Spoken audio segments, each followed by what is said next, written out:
Capítulo 26. Al comienzo del reinado de Joacim, hijo de Josías, rey de Judá, vino a Jeremías esta palabra del Señor.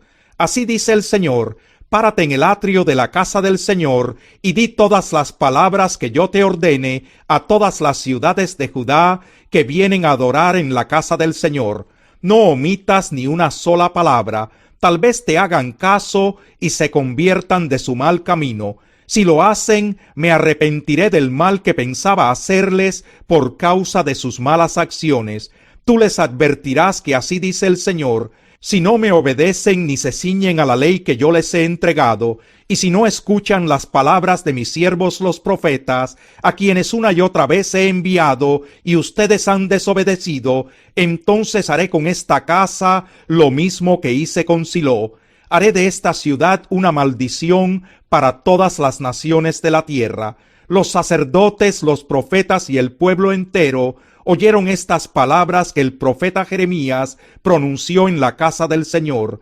Pero en cuanto Jeremías terminó de decirle al pueblo todo lo que el Señor le había ordenado, los sacerdotes y los profetas y todo el pueblo lo apresaron y le dijeron: vas a morir. ¿Por qué has profetizado en el nombre del Señor que esta casa se quedará como Silo y que esta ciudad quedará desolada y deshabitada? Y todo el pueblo que estaba en la casa del Señor se abalanzó sobre Jeremías. Cuando los jefes de Judá escucharon estas cosas, fueron del palacio del rey a la casa del Señor y se apostaron a la entrada de la puerta nueva del templo. Allí los sacerdotes y los profetas dijeron a los jefes y a todo el pueblo: este hombre debe ser condenado a muerte, porque ha profetizado contra esta ciudad, tal como ustedes lo han escuchado con sus propios oídos. Pero Jeremías les dijo a todos los jefes y a todo el pueblo: el Señor me envió para profetizar contra esta casa y contra esta ciudad todas las cosas que ustedes han escuchado. Así que enmienden ya su conducta y sus acciones, y obedezcan al Señor su Dios, y el Señor se arrepentirá del mal que les ha anunciado. En cuanto a mí, estoy en manos de ustedes. Hagan conmigo lo que mejor les parezca. Pero sepan que si ustedes me matan, estarán derramando sangre inocente sobre ustedes mismos y sobre los habitantes de esta ciudad. Lo cierto es que el Señor me ha enviado a que les anuncie claramente todas estas cosas. Los jefes y todo el pueblo dijeron a los sacerdotes y a los profetas: este hombre no debe ser condenado a muerte, porque nos ha hablado en el nombre del Señor nuestro Dios.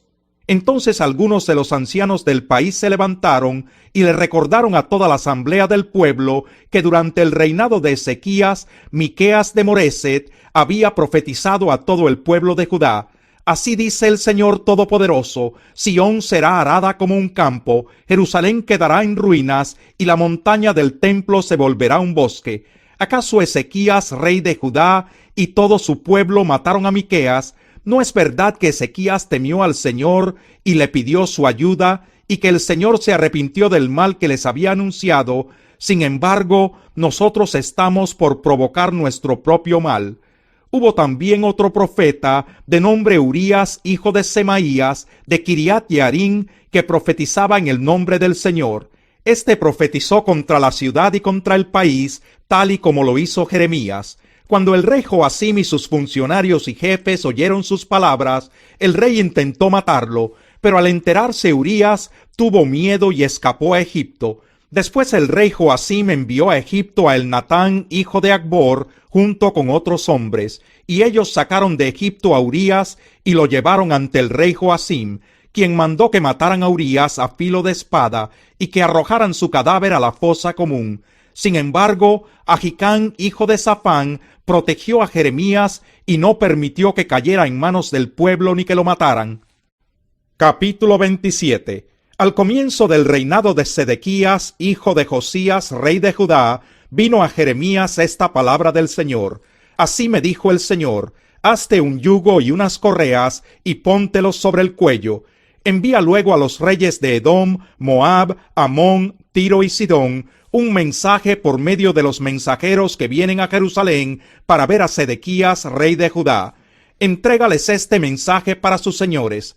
Así dice el Señor Todopoderoso, el Dios de Israel: digan a sus señores: Yo con mi gran poder y mi brazo poderoso hice la tierra y los hombres y los animales que están sobre ella, y puedo dárselos a quien me plazca. Ahora mismo entrego todos estos países en manos de mi siervo Nabucodonosor, rey de Babilonia, y hasta las bestias del campo las he puesto bajo su poder. Todas las naciones le servirán a él y a su hijo y a su nieto, hasta que también a su país le llegue la hora y sea sometido por numerosas naciones y grandes reyes. Y si alguna nación o reino rehúsa someterse a Nabucodonosor, rey de Babilonia, y no dobla el cuello bajo el yugo del rey de Babilonia, yo castigaré a esa nación con espada, hambre y pestilencia, hasta que Nabucodonosor la destruya por completo, afirma el Señor. Por tanto, no les hagan caso a sus profetas ni a sus adivinos, intérpretes de sueños, astrólogos y hechiceros, que les dicen que no se sometan al rey de Babilonia. Las mentiras que ellos les profetizan solo sirven para que ustedes se alejen de su propia tierra y para que yo los expulse y mueran. En cambio, a la nación que doble el cuello bajo el yugo del rey de Babilonia y se someta a él, afirma el Señor, yo la dejaré en su propia tierra para que la trabaje y viva en ella. A Sedequías, rey de Judá, le dije lo mismo: doblen el cuello bajo el yugo del rey de Babilonia, sométanse a él y a su pueblo, y seguirán con vida. ¿Para qué van a morir tú y tu pueblo por la espada, el hambre y la pestilencia, tal como lo ha prometido el Señor a toda nación que no se someta al rey de Babilonia? No le hagan caso a las palabras de los profetas que les dicen que no se sometan al rey de Babilonia, porque lo que les profetizan son mentiras. Yo no los envié, afirma el Señor. Ellos profetizan mentiras en mi nombre, que solo servirán para que yo los expulse a ustedes, y mueran tanto ustedes como sus profetas. También les comuniqué a los sacerdotes y a todo el pueblo que así dice el Señor: no les hagan caso a los profetas que les aseguran que muy pronto les serán devueltos de Babilonia los utensilios de la casa del Señor. Tales profecías son puras mentiras. No les hagan caso, sométanse al rey de Babilonia y seguirán con vida.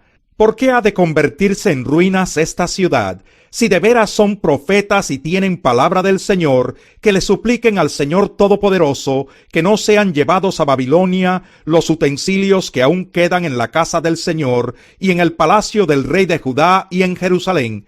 En cuanto a las columnas, la fuente de agua, las bases y los demás utensilios que quedaron en esta ciudad, los cuales no se llevó Nabucodonosor, rey de Babilonia, cuando deportó de Jerusalén a Babilonia a Jeconías, hijo de Joacim, rey de Judá, junto con todos los nobles de Judá y Jerusalén, es decir, en cuanto a los utensilios que quedaron en la casa del Señor y en el palacio del rey de Judá y en Jerusalén, así dice el Señor Todopoderoso, el Dios de Israel: todo esto será llevado a Babilonia, afirma el Señor, y allí permanecerá hasta el día en que yo lo vaya a buscar y lo devuelva a este lugar. Capítulo 2. Quiero que sepan qué gran lucha sostengo por el bien de ustedes y de los que están en la Odisea y de tantos que no me conocen personalmente. Quiero que lo sepan para que cobren ánimo, permanezcan unidos por amor y tengan toda la riqueza que proviene de la convicción y del entendimiento. Así conocerán el misterio de Dios, es decir, a Cristo, en quien están escondidos todos los tesoros de la sabiduría y del conocimiento. Les digo esto para que nadie los engañe con argumentos capciosos. Aunque estoy físicamente ausente, los acompaño en espíritu, y me alegro al ver su buen orden y la firmeza de su fe en Cristo. Por eso, de la manera que recibieron a Cristo Jesús como Señor, vivan ahora en Él, arraigados y edificados en Él, confirmados en la fe como se les enseñó, y llenos de gratitud. Cuídense de que nadie los cautive con la vana y engañosa filosofía que sigue tradiciones humanas, la que va de acuerdo con los principios de este mundo y no conforme a Cristo. Toda la plenitud de la divinidad habita en forma corporal en Cristo, y en Él, que es la cabeza de todo poder y autoridad, ustedes han recibido esa plenitud. Además, en Él fueron circuncidados no por mano humana, sino con la circuncisión que consiste en despojarse del cuerpo pecaminoso. Esta circuncisión la efectuó Cristo. Ustedes la recibieron al ser sepultados con Él en el bautismo. En él también fueron resucitados mediante la fe en el poder de Dios, quien lo resucitó de entre los muertos. Antes de recibir esa circuncisión, ustedes estaban muertos en sus pecados.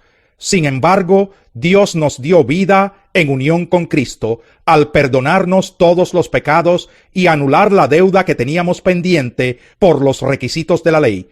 Él anuló esa deuda que nos era adversa, clavándola en la cruz. Desarmó a los poderes y a las potestades, y por medio de Cristo los humilló en público al exhibirlos en su desfile triunfal. Así que nadie los juzgue a ustedes por lo que comen o beben, o con respecto a días de fiesta religiosa, de luna nueva o de reposo. Todo esto es una sombra de las cosas que están por venir. La realidad se halla en Cristo. No dejen que les prive de esta realidad ninguno de esos que se ufanan en fingir humildad y adoración de ángeles. Los tales hacen alarde de lo que no han visto, y envanecidos por su razonamiento humano, no se mantienen firmemente unidos a la cabeza. Por la acción de ésta, todo el cuerpo, sostenido y ajustado mediante las articulaciones y ligamentos, va creciendo como Dios quiere. Si con Cristo ustedes ya han muerto a los principios de este mundo, ¿por qué, como si todavía pertenecieran al mundo, se someten a preceptos tales como no tomes en tus manos, no pruebes, no toques? Estos preceptos, basados en reglas y enseñanzas humanas, se refieren a cosas que van a desaparecer con el uso. Tienen sin duda apariencia de sabiduría, con su afectada piedad, falsa humildad y severo trato del cuerpo, pero de nada sirven frente a los apetitos de la naturaleza pecaminosa.